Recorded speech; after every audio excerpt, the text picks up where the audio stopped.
Humarap sa kanyang mga taga-suporta sa University of the Philippines sa Diliman ang isa sa matatakbo sa pagkapangulo sa eleksyon 2016 na si Senator Miriam Defensor Santiago.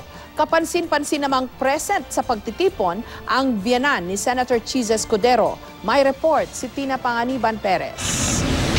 Mahaba ang pagpapakilala sa kanya. Iniisa-isa ang kanyang mga achievement mula noong estudyante siya rito sa UP hanggang sa kasalukuyan. Pero nang magsalita na, ipinakilala ni Santiago ang kanyang sarili bilang kandidato sa pagkapangulo na tinalo ang pinakamabigat daw na pagsubok sa sinumang tao, ang cancer. I am the person who is seeking to run for public office next year. But because of this, at least one person on the internet has voiced her urgent wish that I should die before 6 years. It is up to you whether to accommodate the macabre wishes of that person. But as for me, I tell you today, I have passed through the hardest of all physical trepidations and hardships known to man. Cancer is not an easy disease to have.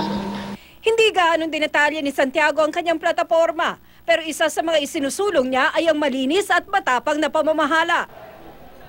Do you want a government of, by, and for academic excellence? If that is the case, do you want me to... Sabi ni Santiago, panahon na para matigil ang anyay paulit-ulit lang na katiwalian. Ninanakaw nilang pera ng gobyerno para pag nakuha nila lahat ng pera, ibibili nila uli ng boto ng taong bayan. At sa ganung paraan, wala nang katapusan ang pagnakaw ng ating pera. This must stop.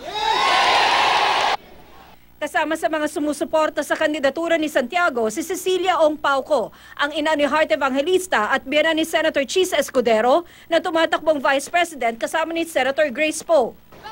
Senator Miriam and I are the closest of friends. She's like my mentor, my hero. And we're just been close for many, many years. Tina Panganiban Perez, GMA News.